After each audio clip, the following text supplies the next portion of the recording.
So I assume that most of you know Julien Carvalho, but Julien Carvalho is leading a fetal echocardiographists in the world, and he will give she will give a lecture on the normal appearance of the heart, no? This is your... Normal and abnormal. Abnormal, okay. You will start by normal. Okay, I will sit here to see their question. No, Can you hear me? Because my voice was almost gone over the weekend, so... Can you hear me well with the microphone? Thank you very much, Katja, and for inviting me here for this meeting. I'm a cardiologist. I'm not a gynecologist. I do not do transvaginal scans. And I'm going to be a bit provocative, having heard the end of the last debate, because I think there are good points on both sides of the questions there, below 14 weeks and 14, 15, 16 weeks. I actually prefer to scan a fetus at 15 to 16 weeks, in the best position for me for looking at the heart. But so, that's the four-chamber view. The fetus is in a good position. It's obviously not early scans. You are an advanced audience. You should recognize all the structures that you need to see in the four-chamber view. So I'm not going to break that down. But perhaps before that, I'm just going to give you an overall learning objectives for your talk today. I think when we moved earlier in the pregnancy, we have to look very critically and set up some kind of threshold of level of normality, because we are looking at much smaller structures, and therefore there will come a point where there will be some limitation in terms of resolution. So we can't expect to see at 11 weeks everything that we'll see at 20 weeks in all patients. You may see on the occasional patient. So I think we do need to set a level of what is possible and try to push that limit, but there is a difference between early and late scans. So second objective is to try and get you to analyze the heart in a systematic way, similar to what we do in the second trimester, similar to what you do on your anomaly scan, starting from the head and working your way down. So don't jump into conclusions, because you're more likely to make a wrong diagnosis. And third is to familiarize with some abnormalities. I've selected a few that I think perhaps make the point I'm trying to deliver to you. I'm not going to give you examples of everything and every cardiac abnormality, because there are too many of them. But perhaps as well, I think some of you, most of you, are too young to remember a little bit of history of when fourth chamber was introduced on screening. And that was by a pediatric cardiologist, Professor Laurent Fermont, who is in France. And he taught a group of obstetricians to look at the four-chamber view 31 years ago. And they started then that process, and slowly, it was incorporated into the screening, and is still there. And that's Laurent Fermont, that's his name. And now, today, we are 31 years from that, talking about four-chamber in early pregnancy. Now, when did that start? I think probably, to me, from the screening point of view, the interest in the four-chamber view perhaps started more when people started looking at the tricuspid regurgitation. And as most things we do when we are in the first trimester and early second trimester, we can't dissociate the heart from other markers for chromosomal abnormalities. Nuclear translucency pushed a lot early scans. That's more or less the time I was starting to do first trimester scans, when John Haidt published his first papers on nuclear translucency and cardiac defects. So a lot of interest in the heart, but we're not looking at the heart. We were trying to find a marker for cardiac abnormality. The same for the ductus venosus, is outside the heart. The aberrant subclavian artery coming a little bit later. It's a tricuspid regurgitation in between. But it is really the tricuspid regurgitation that has drawn your interest to the heart, not, I think, because you're interested in the heart, but because you're interested in chromosomal abnormalities, in driving down the risk of trisomy 21. But then you start looking at that, trying to get your technique of looking at the tricuspid regurgitation, and you realize, oh, I can see the 4 chambers, and the equipment is better, and you're pushing yourself hard, and you are seeing things that probably didn't think you could see early in the pregnancy. So it's all very exciting. So by doing that, by looking at the tricuspid regurgitation, you start seeing these images. I think this is an obstetric image. See, color is good. If you have a good preset, you can see 4 chambers, kind of. But do you really see here all the details of the 4 chamber that we see later on? All of that I showed you on the first clip. But is this acceptable? Well, depending on the gestational age, it is. If you're seeing these at 11, 12 weeks, I think it's good enough to see that you have what seems to be 2 well-developed ventricles. You can't see the valves very well. You can't say if there is an AV septal defect just with a primum ASD, but you can exclude quite a lot of abnormalities. So it's good. The more we push ourselves to doing that, we're doing good, providing at some point we can see where the limits are. So coming back to tricuspid regurgitation, because I think it is something that it is a marker for cardiac abnormality, but it is also something that is relatively common in normal fetuses. And because we have many more normal fetuses than fetuses with chromosomal abnormality, in absolute numbers, even if it's a 1% a prevalence of tricuspid regurgitation, we are going to see a huge number of babies that have tricuspid regurgitation. So if we start screening all these babies, and in some cities it's higher than that, are we going to panic these women to say, tricuspid regurgitation is the diagnosis? No, the heart's normal, has a little bit of tricuspid regurgitation. It's a different diagnosis. So I picked up this graph, which comes from a review paper with Asma Khalil and Kypros, which looks at the risk of major cardiac defect associated with markers, and I will pick here on the tricuspid regurgitation because that's in the heart. Once you tell the patient there is a leaking valve in the heart, some families really go over the top, and I think we need to put things in perspective. So on the x-axis here, we have delta nucleotranslucency, and we have a combination. The dotted lines is nucleotranslucency alone. So as the nucleotranslucence increases, the risk of cardiac abnormality increases. If we look at tricuspid regurgitation and abnormal ductus venosus, it looks as if there is a big change in the risk.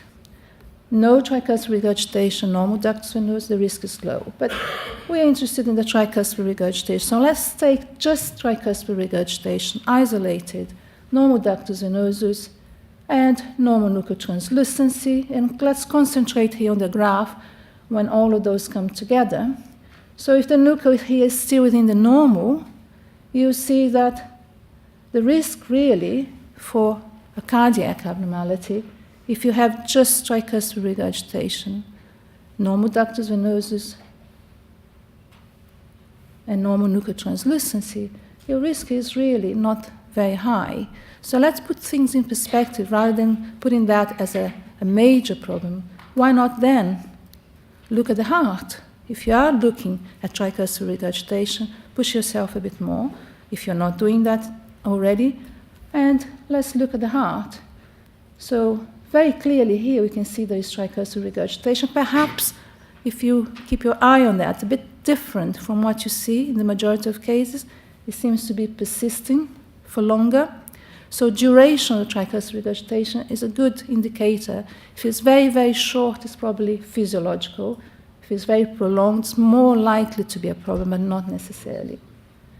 And also, if you look even without the tricuspid regurgitation, you look at that 4-chamber, and let's go through that same tick list that we had for the first slide, which you did mentally. Really, if you look here, you can't say that that ventricle is contracting well. So it's an abnormal 4-chamber with or without tricuspid regurgitation. So this patient is a much higher risk than that 5% I gave in the graph before, because there is an abnormal 4-chamber, which is underlying the tricuspid regurgitation. So the risk here is significant. It's actually on that image, if you're a cardiologist, you can already make the diagnosis of what this baby has. Now, I think it's also important to put things in perspective, because size does matter when it comes to limits of ultrasound. There will come a point when the image will be quite difficult to in terms of resolution, to differentiate between 2 points. And these are, it's a Eurocent. 1 cent, a heart at 13 weeks, and you can see the size of the heart. This is in mid-gestation, that's late gestation. So we are looking at structures that are very small, but the technology has improved a lot as well. I just picked here on some images and what we would and should accept as a normal 4-chamber.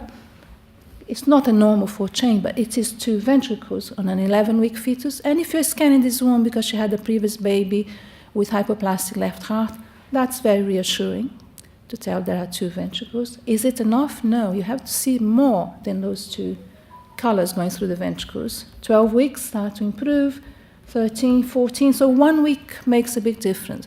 There are good studies that show that CRL as well as BMI, both of them influence the quality of the information.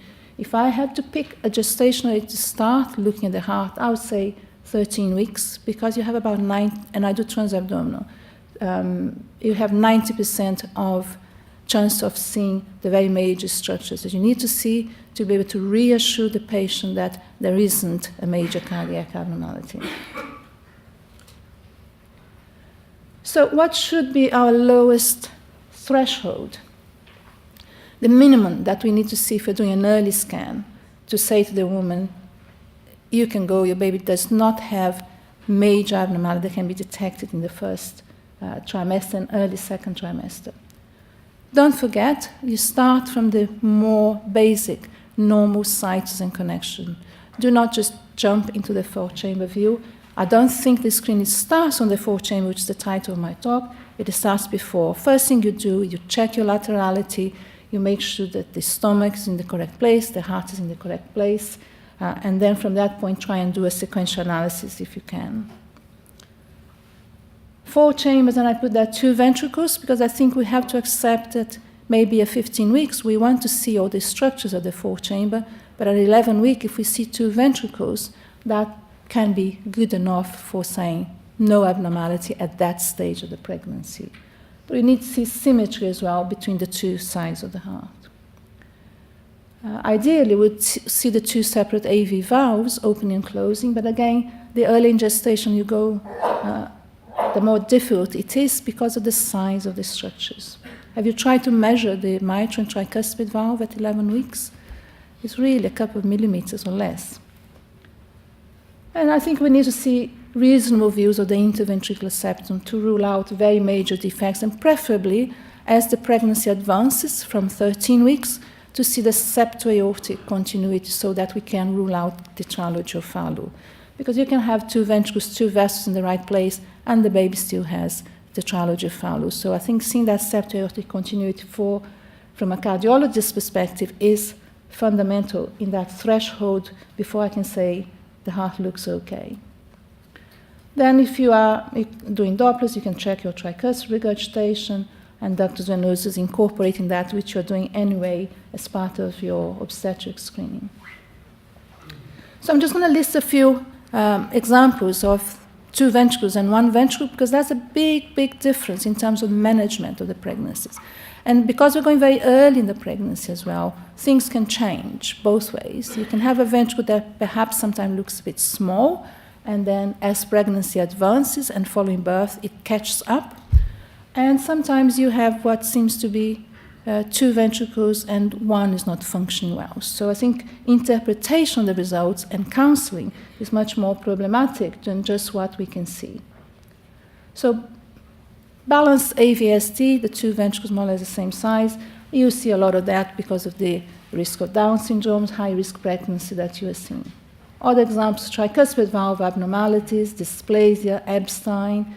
We're only going to be seeing the very severe cases in the early pregnancy. The very minor abnormalities we may not pick up. Pulmonary and aortic stenosis, only if they are significant enough to alter your 4-chamber view early in the pregnancy. You can have significant aortic and pulmonary stenosis later on in pregnancy with an absolute normal 4-chamber early in the pregnancy. Now, this is a 16-week fetus. As far as I recall, there was an increased nuclear translucency, the family declined karyotype. So, doing early scans is not all about diagnosing Down syndrome because everyone wants to know about Down syndrome. There are families that really try to avoid that, difficult pregnancies. Would I have preferred to see her 12 weeks or 16 weeks? I would say 16 weeks rather than 12, but between 13 and 14, I would have seen her 13 weeks if she wanted to. But also sometimes you can falsely create an image of a four-chamber view there, and it's important to see the moving image because you can see here clearly that this has a common atrioventricular valve, a primum septal defect, and a ventricular septal defect. The ventricles are balanced, and this baby had a chromosome abnormality. I don't think it was Down syndrome. Now, same baby, and if these were wrong settings or early in the pregnancy, the color here is not at its best, but you can see that you could potentially, at 11 weeks or 12 weeks, see two streams of flow and think that this is okay at 11 weeks, but only later on you realize that the resolution wasn't good enough. So I would say a word of caution. That's another reason why you do detect more trisomy 21 with tricuspid regurgitation, because if you have an AV septal defect, that valve not infrequently has regurgitation. It's not tricuspid because it's a common valve, but if you're doing that very early in the pregnancy, you may not have seen the anatomy so clearly, so you label it tricuspid regurgitation, when actually the risk there is not increased because of tricuspid regurgitation, it's increased because there is an underlying atrioventricular septal defect. So it can simulate two valves and the impact of tricuspid regurgitation. Another case, this was a nuchal translucency that was normal. The sonographer was unhappy with the heart just before 14 weeks. She came to me a couple of days later, and you can see the heart goes from, a wall to wall, two ventricles. She couldn't see the two ventricles on her scan. This is a huge, gigantic right atrium.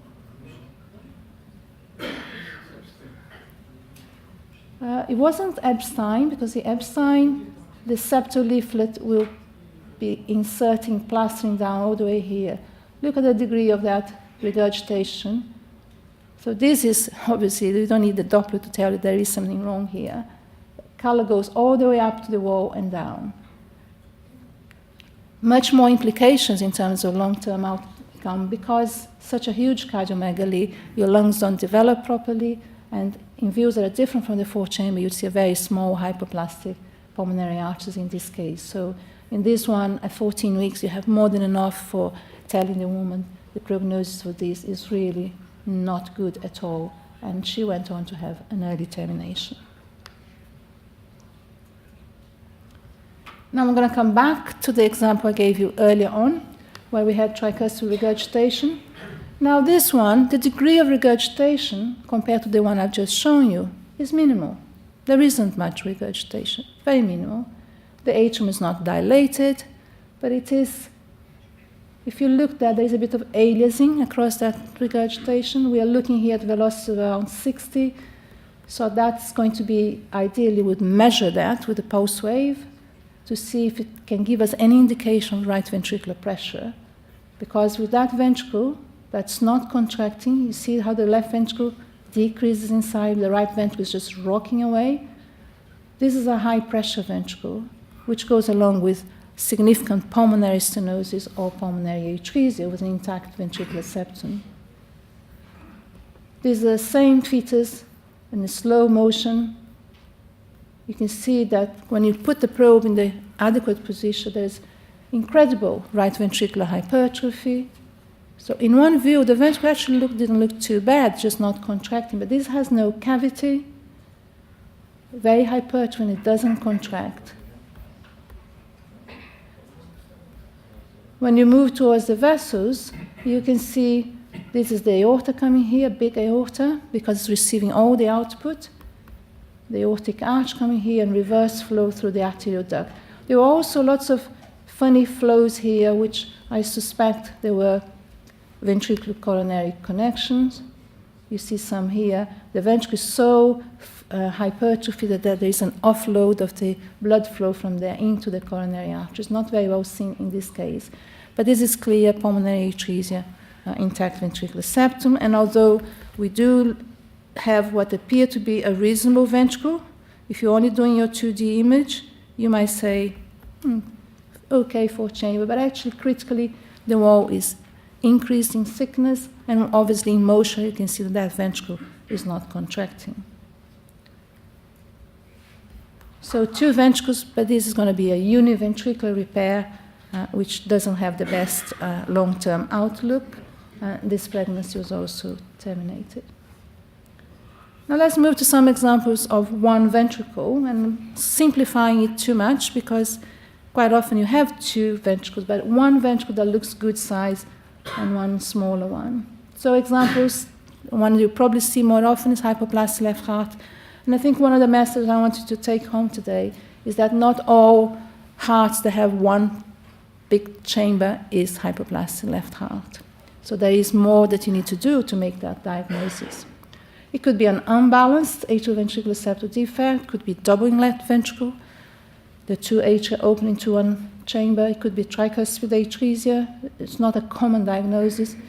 It could be that the heart has actually got 2 ventricles, but one is dominant and the heart rotates in the chest and one is behind the other one. So you can only see the second ventricle if you move away from your standard 4-chamber view. So you really need to do multiple views to pick this up. Let's take you through some examples. 16 weeks, abnormal 4-chamber view, the referral. I think this lady had a karyotype before, which was normal. What do you think that? Think that looks like an AVSD? Yes? No? Difficult, isn't it? What is clear here is that you don't have 2 balanced ventricles, yeah? So there's a problem. We can slow it down. That's the other thing when you're looking at your 4-chamber view.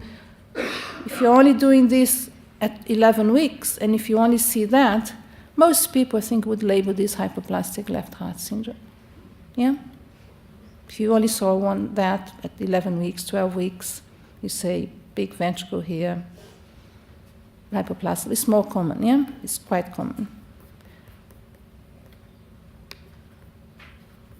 So I think there is a common atrioventricular valve here, which I'll show you more pictures. So, any clues in those 2 slides? Anyone want to make any comment? I think good to participate a little bit. Right as a metaphor. Look at the... You're not meant to say anything. Sorry? The open that we see. Yes. So that's what I said. You start from your laterality. You check where things are. And I've labeled it here, so it gives you a clue, yeah? That's the left side of the fetus, so the heart is on the left. That's on the left. Looks where the stomach is. It's to the right of the spine, and it's small, it's more central. And so if you see something that looks like an AVSD, before you look at the heart, do your laterality, check right and left, because if it is complete sides inverse, you'll miss it if you don't look at it. And as said here on the front, the aorta and the inferior vena cava are to the same side of the spine on the left side, so these are features of right isomerism. So hasn't got a very good prognosis either, but has more implications in terms of counseling the family. In this case here, it was interesting, you could see the 2 atrial appendages. We don't always see this broad atrial appendage on both sides, which goes along with right isomerism. So right isomerism, and this would call it double inlet ventricle via a common atrioventricular valve. And then you start looking for other things that comes together with isomerism. Now this one as well had a bit of tricuspid regurgitation. So had you scanned this woman and put that into the equation, the risk of Down syndrome would have gone up, but the baby doesn't have, because isomerism is not usually associated with a chromosomal abnormality. But pulmonary venous abnormalities are common, and here we can see at the back of the atria, there is a kind of a confluence here where the pulmonary veins are draining into. Sometimes they are obstructed. In this case, it was not. The pulmonary venous signal was normal, indicating no obstruction to pulmonary venous return. And when we look at the sagittal views, if you had labeled this as hypoplastic left heart at 11 weeks, you got it all wrong because there is a big aorta here in the sagittal view. And if you look here, there is a small arterial duct with flow going back into a pulmonary artery, which then goes into the lungs. So this is pulmonary atresia, classical picture of duct to reverse flow into the pulmonary arteries. So it's the whole picture of double outlet right ventricle, pulmonary atresia, AVST, right isomerism, and anomalous pulmonary venous connection.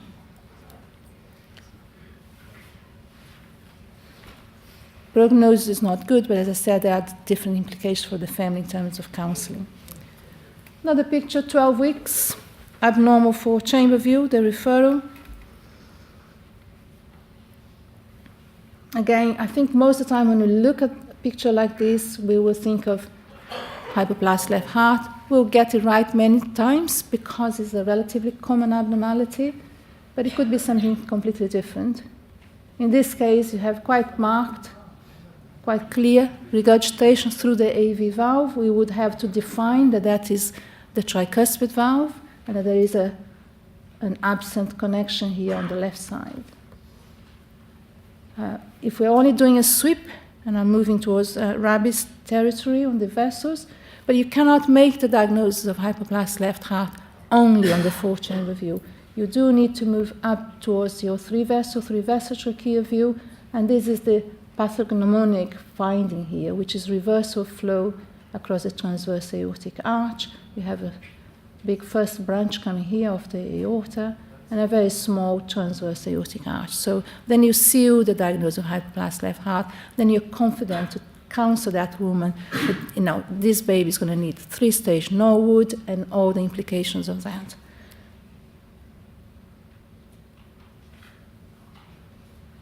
Another example, 16-week abnormal 4-chamber, 2 ventricles. So it's not just seeing the ventricles, it's seeing the implication. Are they contracting? Are they normal size? Are they doing the job they need to do? So I think this is similar to something we've seen before, but it looks as if the ventricle is going all the way down to the apex. Or is it baby decided to put a hand in front here? But if you look critically, that valve is very small, the valve on the right side, so you need to look at the details of the 4-chamber to try and make a more complete diagnosis. 16 weeks, you can see there is abnormal flow. What seems to be the apex of the ventricle is actually flow getting out of the ventricle, and eventually that's going to join the aorta. So coronary, ventricular coronary connections at 16 weeks already, so very large communication. And in the next one here we see the left ventricle giving rise to the aorta, and we just see the end bit of the ventricular coronary connection joining here through the right coronary artery and dumping into the aorta. See, it comes through there, follow the wall, and comes and joins the aorta. So you can get exquisite diagnosis early on, but you just need to be cautious with differential diagnosis because some of them have completely different implications. Sorry?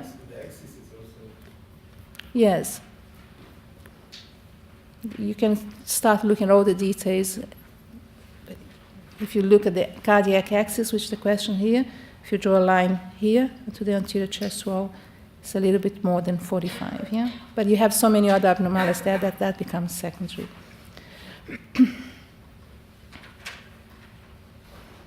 Now, this is a very old slide, but I think increased NT, family again did not want a karyotype done. Suspected trisomy 21, but unusually, this is an unbalanced atrioventricular receptor defect. There's a big ventricle here, and there's a smaller one there. There's a common valve, there's a primum AST. And I was hoping that this was not going to be trisomy 21, but it was postnatally. So had we known the karyotype, trisomy 21 and an unbalanced atrioventricular receptor defect is the same fetus. You see there's a small right ventricle here and a big left ventricle. the prognosis, that combination is not very good for the results of the atrial ventricular receptor defect.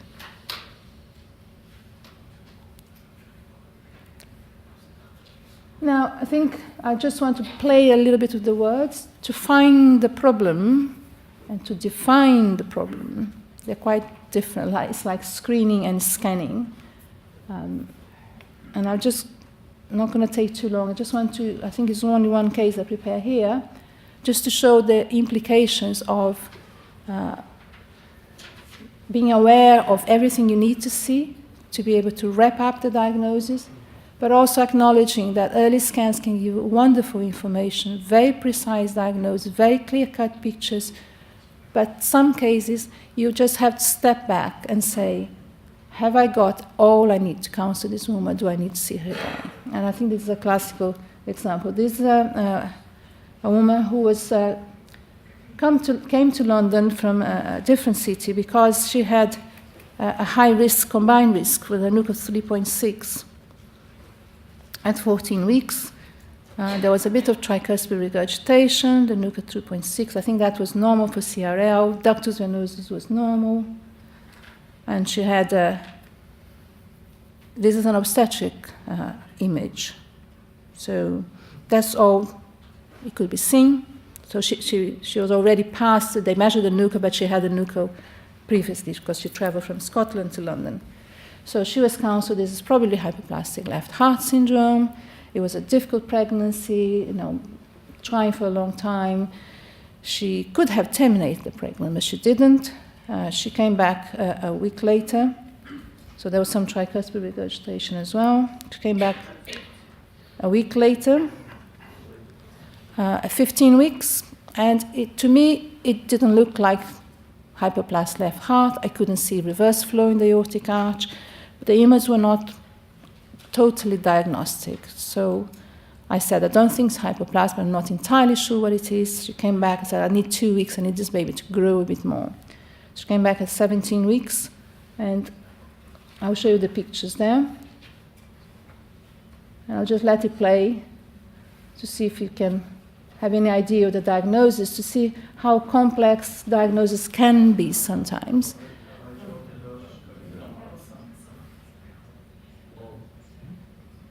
Yeah, there's some words there that are very good. I heard something about arch. Right aortic arch.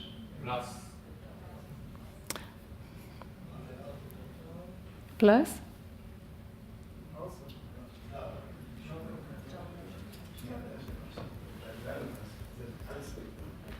Yeah, I'll just take you slowly through that because it's quite nice to see that you can actually see so many details, but I couldn't see it so clearly at 15 weeks, so I had to ask her to come back. But the most important thing is this was not hypoplast left heart, which is what the obstetric image suggested. And you can see here the 2 atria. There are 2 valves. There's a septum. There is an asymmetry, and I think the obstetrician got the image with the heart rotated. The right ventricle goes on top of the left, and you can simulate just having one chamber. So there's a left ventricle here, 2 valves. The valves look normal. And then you get 1 vessel coming out of the heart. So there's a VSD. So I can only use 2 fingers here. Then you can see here what suggests to be a pulmonary bifurcation. Before you see the big vessel coming from the right ventricle in front, which is here, and is to the right of the trachea, some of you have noticed.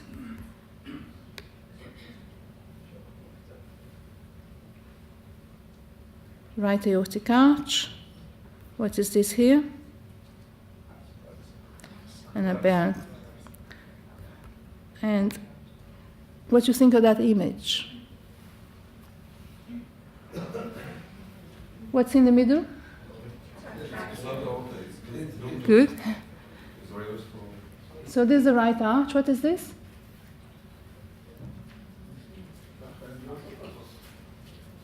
When you have an image of like a U shape, there's a right arch. What's on the other side? It's not the double arch, because the double arch have to come from here. Is the doctor's? Yes. Anybody else that has noticed anything? Yes, it's going the wrong way, isn't it? So this is, sometimes we see this in children. You can have, this baby had pulmonary atresia or severe stenosis. That's why we're seeing smaller pulmonary arteries underneath, with the flow going up the aorta into a left duct, and the left duct supplying the branch pulmonary arteries. So it's a duct-dependent circulation, but it's pulmonary atresia. You just see at some point here the branch pulmonary arteries. The duct goes down there, and then they fill the pulmonary arteries. So it is a complex diagnosis, difficult pregnancy, but it wasn't hypoplastic left heart. There was a big aorta. So any surgery you do for this, the risks are much less. The long-term outcome is not great, but it's not as bad as it is with hypoplastic left heart. This woman did carry on with the pregnancy. The baby had a shunt in the first few days of life, and they were waiting, and possibly is going to have a biventricular repair. I don't know if that has happened yet, because lots of things can change after babies are born when you get more lungs, more blood into the lungs, and that left side seemed to have grown. From this point, when it looked small, looked as if the prognosis might not be biventricular repair, but it looked as if this baby was going to achieve a biventricular circulation.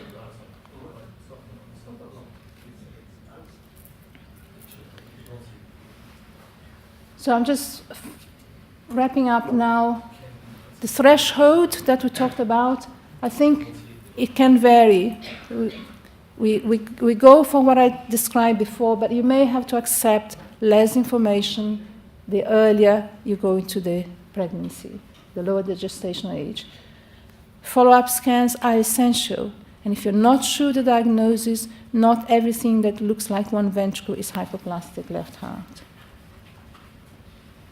It's mandatory to assess the heart in a systematic way, starting from laterality, where things are, and trying to make if you're trying to make the diagnosis, and if you're going to counsel a patient, you do have to do your best to make a full diagnosis. And hopefully you familiarize with some abnormalities and can see how complicated things can be. Those were just a few examples, because I don't think we have time to go through all of them. And that's an early scan. Thank you very much for your attention. Any questions? Do we have time for questions? Rabbi?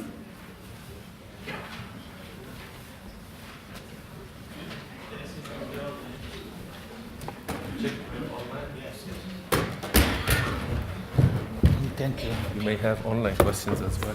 You may have online questions as well. Yes, forgot. I'll leave my computer here in case I need to show something. What do you have? Any questions from here? Okay, is there a question? There's a question here.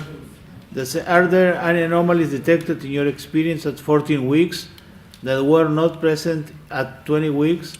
Are there any false negative in early anomaly scans?